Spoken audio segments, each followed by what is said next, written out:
भाग्योदहीन बहुजन्म समार्जितेन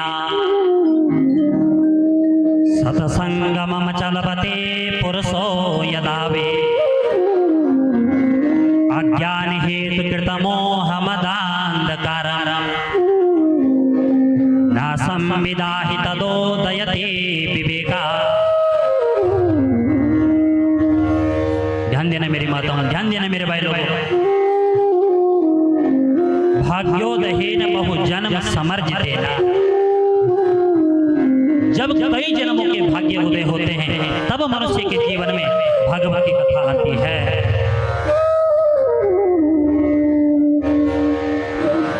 और जब मनुष्य के जीवन में कथा आती है तो कथा का क्या लाभ मिलता है व्यक्ति को? अज्ञान हेतु कृतमोहमदान्धकार, कथा का क्या लाभ मिलता है? मनुष्य के हृदय पटल पर जो अज्ञान रूपी अहंकार है, अंधकार है, वह अहंकार और अंधकार सब दूर हो जाता है।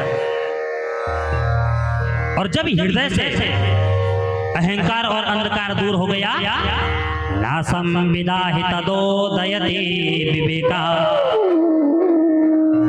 तब नैन व्यक्ति का विवेक जागृत होता है। और जब तक हृदय से अहंकार नहीं भागा, अंधकार नहीं भागा, तब तक व्यक्ति का विवेक जागृत नहीं हो सकता। बोलो जय श्री कृष्ण, जोर से बोला जय श्री कृष्ण।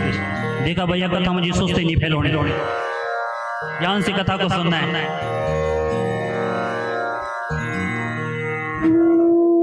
और जब तक हम लोगों का हृदय में अहंकार हो, अंधकार की भावना होले, राग की भावना होले, द्वेष की भावना होले, तब तक व्यक्ति को विवेक जागृत नहीं हो सकता। और जब हृदय से अहंकार दूर होगा तब व्यक्ति को ज्ञान की प्राप्ति होगी। इसलिए जब कथा सुनने के लिए बैठना है तो अहंकार को किनारे फेंको, जो राग द्वेष है उनको किनारे फेंको और तब कथा सुनो। भाग्योदहीन बहुजन्म समार्जितेन सत्संगमम चलपते पुरुषो यदावे अज्ञान हेतु कृतमोहमदान्धकारं न संविदाहि तदोदयते विवेका। और व्यक्ति का विवेक कहां से जागृत होगा? भगवान की कथा से।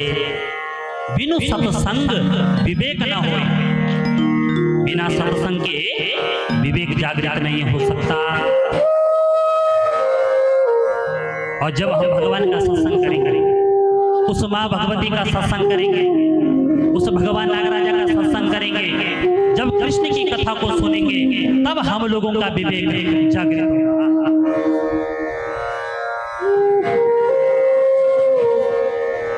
और मेरा तो यजमान परिवार बहुत बड़ा सौभाग्यशाली है।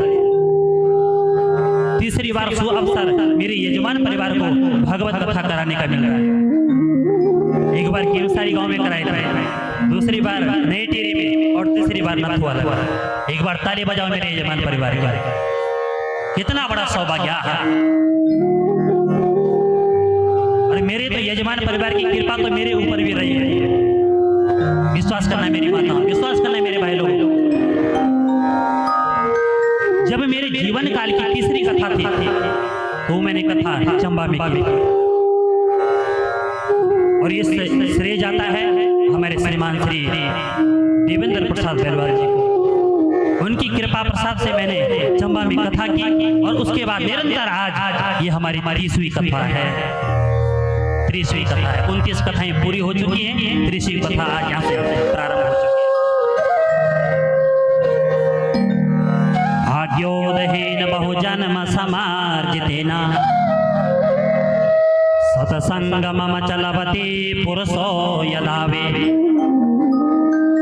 अज्ञान हेतु कृतमोहमदान्धकारं न संविदाहि तदोदयते विवेका। और नारायण ध्यान देना, ये तो मनुष्य जीवन है और 84 लाख योनियों के बाद मनुष्य जीवन मिलता है।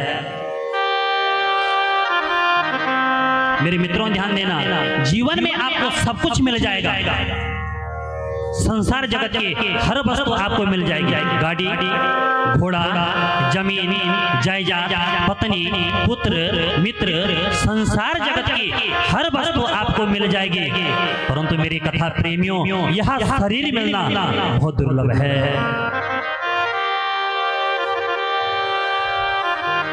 मैंने चाणक्य नीति पढ़ी।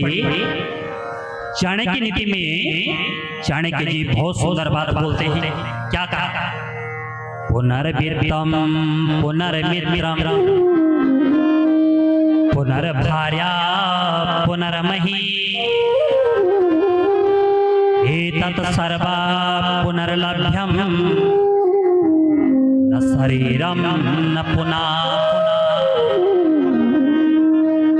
पुनर्वित्तम, यदि व्यक्ति को धन चाहिए तो व्यक्ति को धन भी मिल जाएगा, व्यक्ति को मित्र भी मिल जाता है, पत्नी भी मिल जाती है, संसार जगत की हर वस्तु आपको मिल जाएगी, परंतु न शरीरम न पुनः पुनः।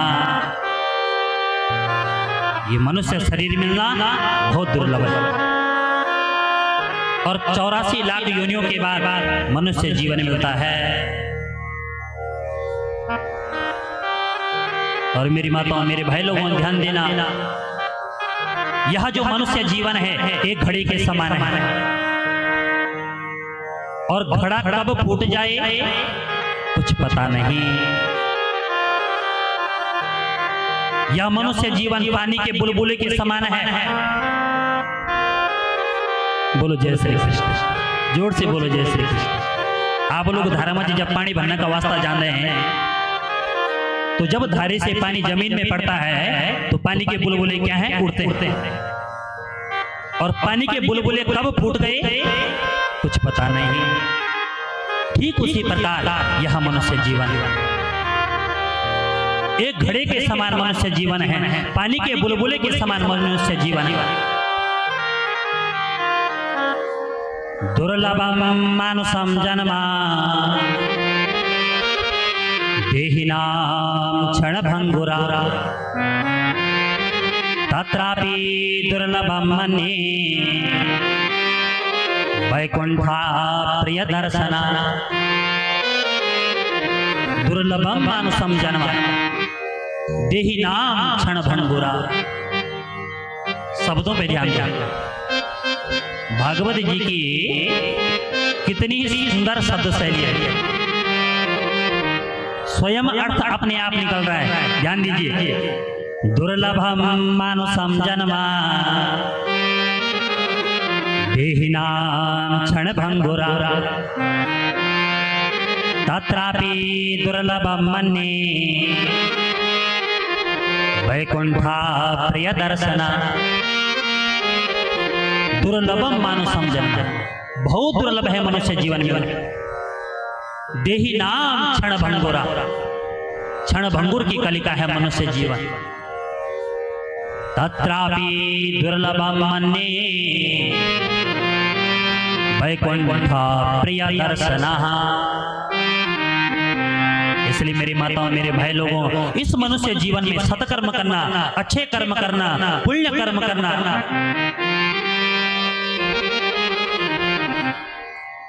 और आज तो स्वर्ग से देवता लोग सोच रहे हैं कि धन्य है भारतवर्ष के लोग कि जिन प्राणियों ने, जिन व्यक्तियों ने इस भारत भूमि में जन्म लिया और फिर भारत भूमि में जन्म लेने के बाद उत्तराखंड की देव भूमि में जन्म लिया और देव भूमि में बैठकर भागवत की कथा को श्रवण कर रहे हैं। देवता लोग सोच रहे हैं यदि यहाँ भागवत की कथा हमें सुनने के लिए मिल जाए तो हमारा जीवन भी धन्य हो जाता।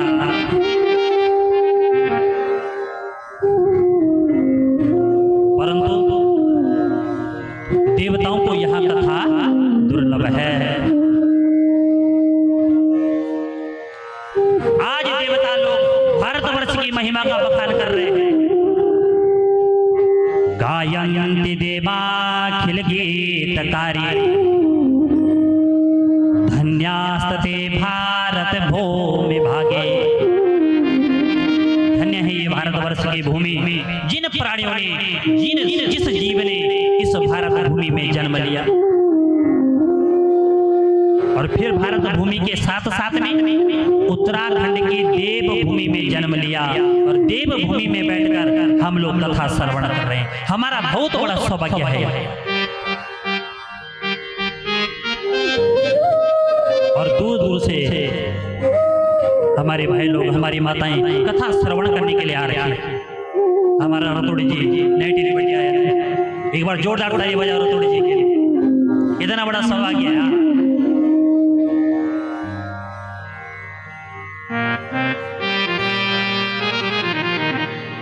तो मेरी माताओं, इस मनुष्य जीवन में क्या करना? सत्कर्म करना, भगवान की कथा को सुनना और कथा सुनने के साथ साथ में इस कथा का मनन करना, इस कथा का चिंतन करना और ये कथा जीवन में भी उतारनी है। और मैं कोशिश करूंगा कि आपको भगवत जी का सुंदर सा स्वरूप दिखाऊं कि वास्तव में भागवत की कथा होती क्या है।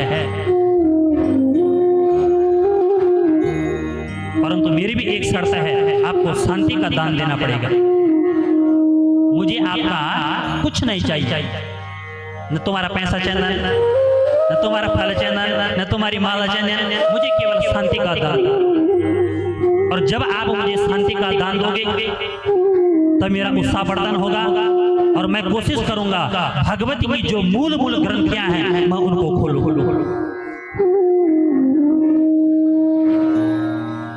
इस भागवत जी में 18,000 श्लोक, 335 अध्याय और 12 स्कंद। गुरु कृपा का प्रसाद मैं आपको दूंगा। जितना ज्ञान मेरे गुरु ने मुझे दिया उतना ज्ञान मैं आपको दूंगा। यथा तीता यथा मति।